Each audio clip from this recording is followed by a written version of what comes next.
Lower Decks Season 4, Episode 7, The Evil AI Reunion of 2381.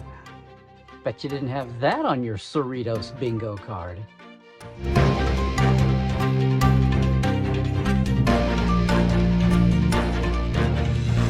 Hey, it is Dr. Trek, Larry Nemecek, coming right at you here from the heart of Trekland, letting the dust settle for just a minute on all the recent Trek headlines, episodes, and well, instead of a hot take or a quick take, you're going to get a second opinion from Dr. Trek.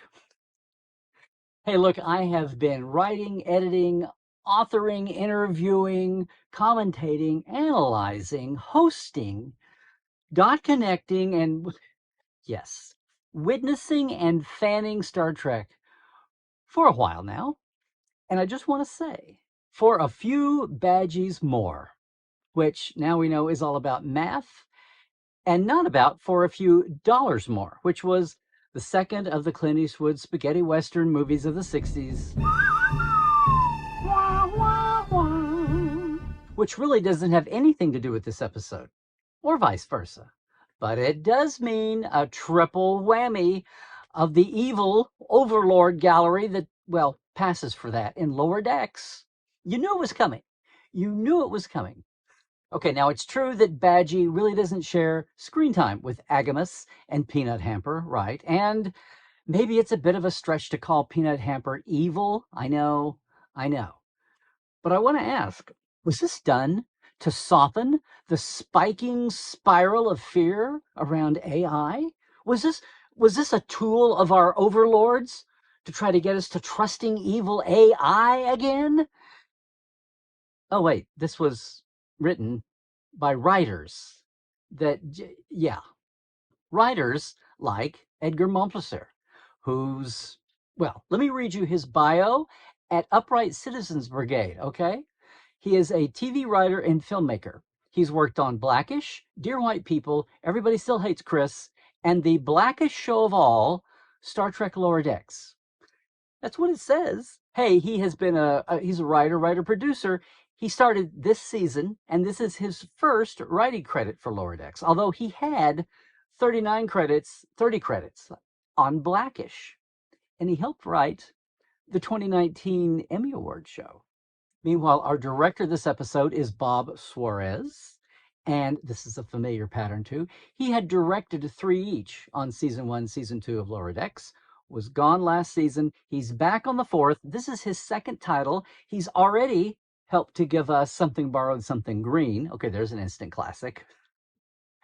And yeah, he's in the Mike McMahon family. He's directed 10 on Solar Opposites, that series. All right, little things, big things. And first thing, I got one word, Binars. And they have a ship. And it even looks like 2 Binars, the big pods, looks like 2 Binars hooked together. As we know, Binars go in pairs. They're telepathically, metallically linked together, right? But they're not linked together for long. Our mystery ship, our mystery agonizer ship, makes mincemeat out of them. So now we've had Klingons, Romulans, Orions, Ferengi, and now Binars. I mean, come on. Now, be honest, the Binars were tops of your Where Are They Now listicle, right? And we're back in the Kala system. So if you're watching this opening and you're thinking, wait, I'm having a strange case of deja vu, or even better, if you're going, hey, whatever happened to that final tag scene from last season's finale? And you're saying, what tag scene? You didn't watch all the way through the credits, did you? Tisk tisk. Well, here it sits. And that was indeed the last footage we saw of Badgie until now. Okay, and this grappler test, number 85. You do realize that grapplers are like 200 years obsolete. They've had tractor beams since the end of Archer's days, right? But hey, they're using an apple. Apparently, William Tell, speaking of all things obsolete and archaic, William Tell apparently was still being taught in schools. Now that's Rutherford. Why would Boimler go along with this? Well, we all know Boimler is a big fan of grapplers. Apparently, it's a big, nerdy nostalgia wave for grapplers, but they're not alone. You know who else is a big grapplers fan? I love grapplers.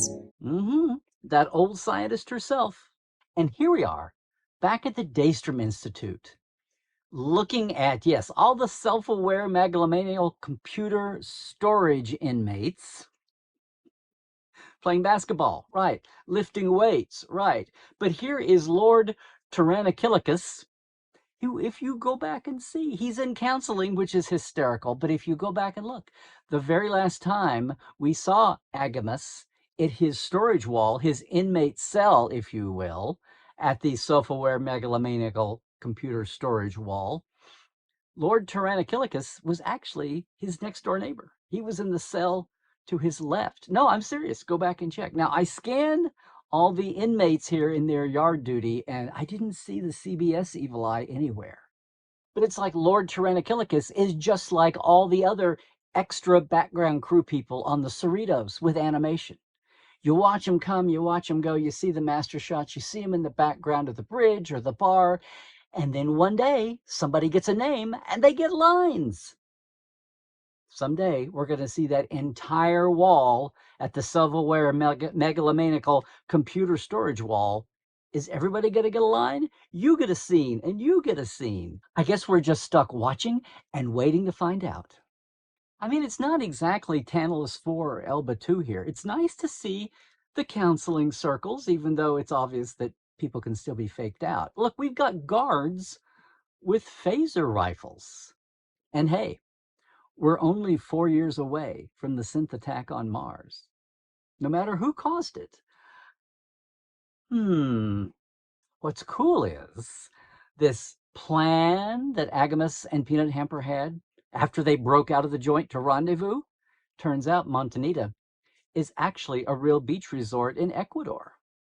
Oh, there's got to be a good companion level notes background story on that one. Can't wait to dig it out.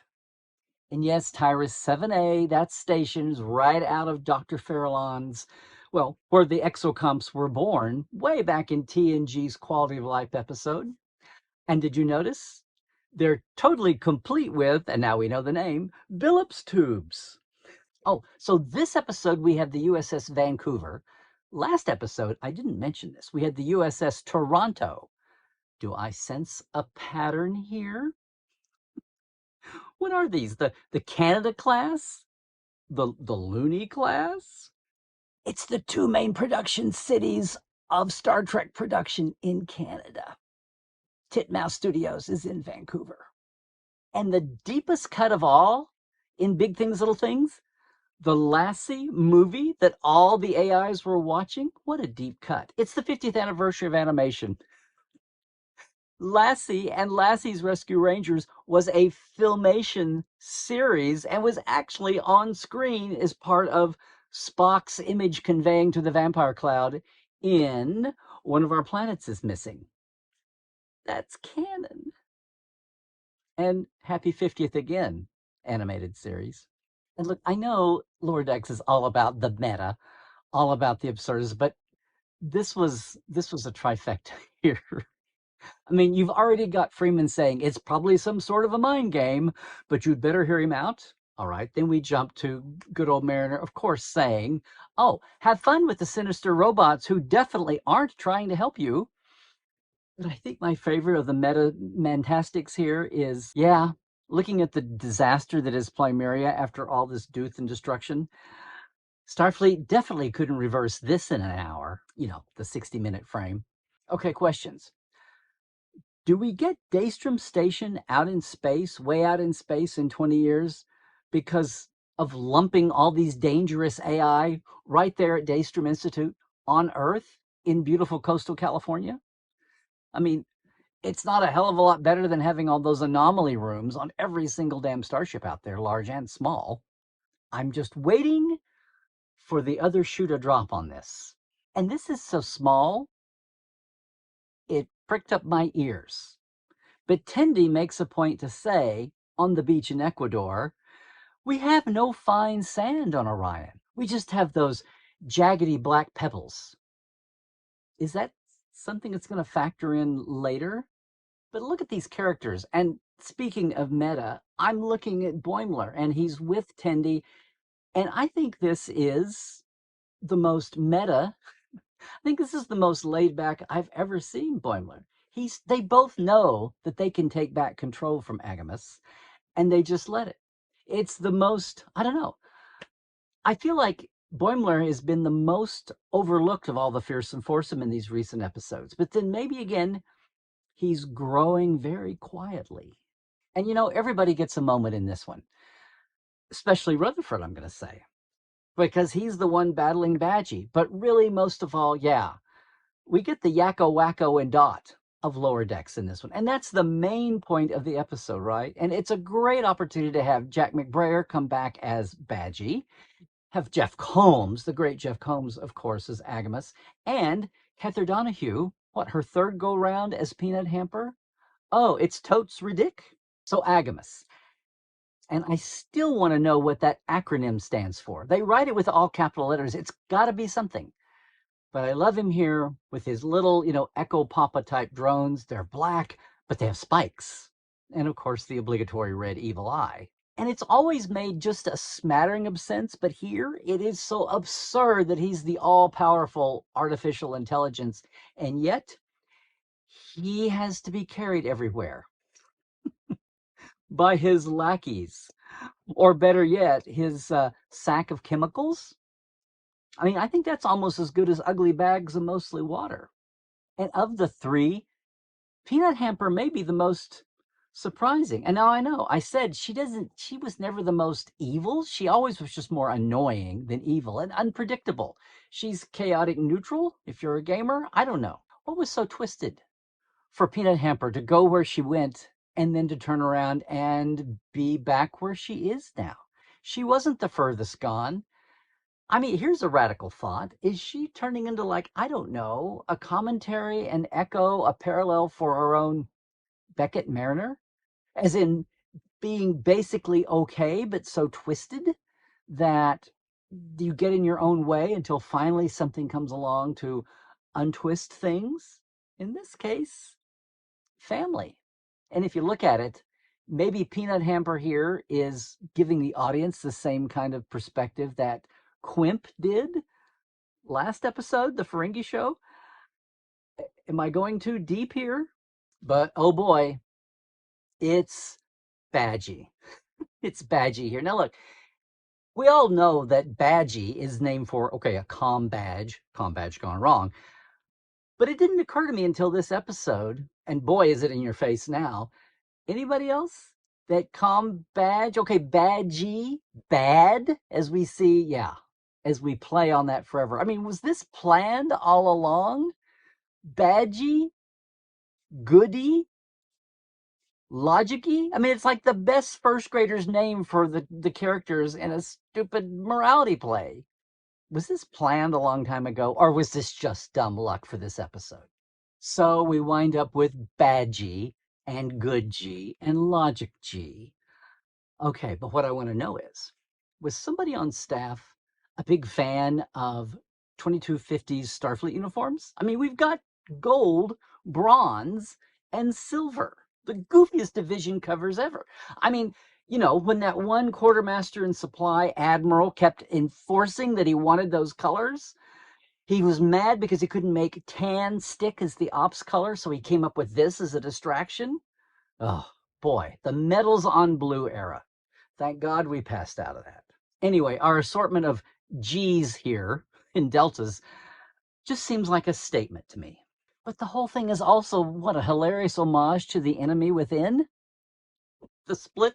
I kept wanting Logicy to come up with scratches on his face, that then magically flip sides from scene to scene. But in the end, Badgie, the well-emitted hollow program, goes on to the Black Mountain, or it's in the same category as the Q Continuum. That's the same Black Mountain as glimpsed by Shax and Steve Stevens, and yes, even Boimler. The Black Mountain of transcendence. The same Black Mountain seen on Rick and Morty and Solar Opposites, and apparently anything that Mike McMahon ever had his name on. And he's flying in the same X-eyed bird as O'Connor in his ascendance way back in Moist Vessel Season 1, and probably everybody since then.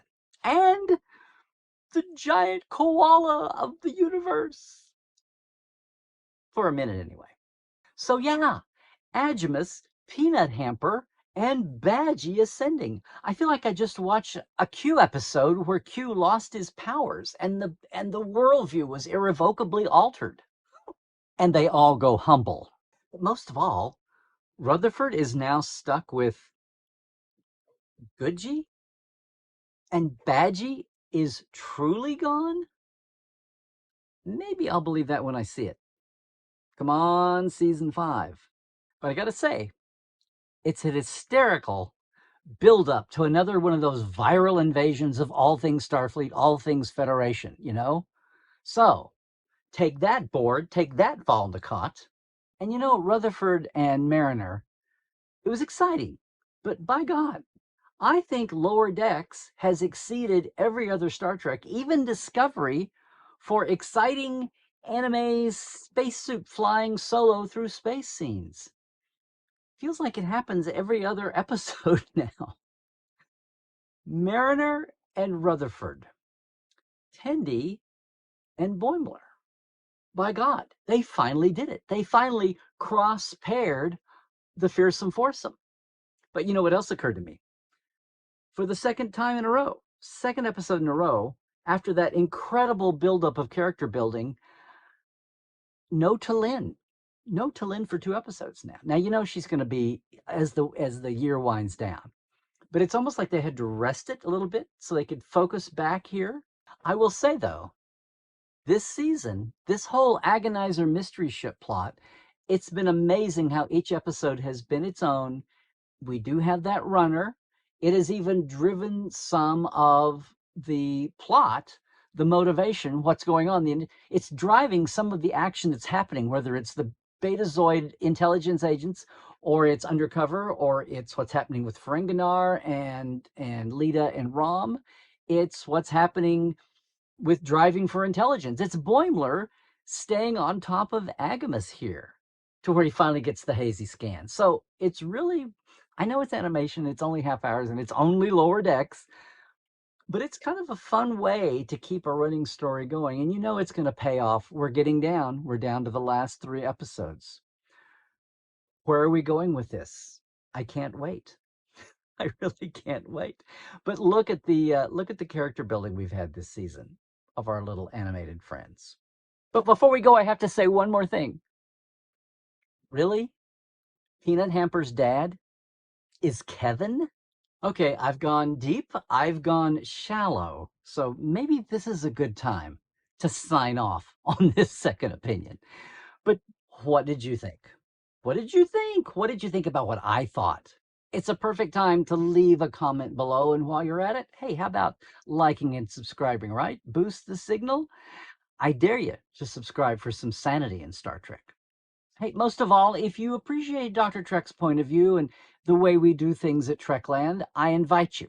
Go over and check out all of our live streams like Trekland Tuesdays Live, our podcasts like The Trek Files from Roddenberry, and yeah, Cadet Alice and Dr. Trek Talk Prodigy. You can check out all of the second opinions. And all of our live experiences like Portal 47, the backstage pass every month, no post-con blues here. And Trekland Tours, the location tours where you design your own custom away mission. All of that you can check out at LarryNemecek.com. And our TeePublic store, too. Trek well, everybody.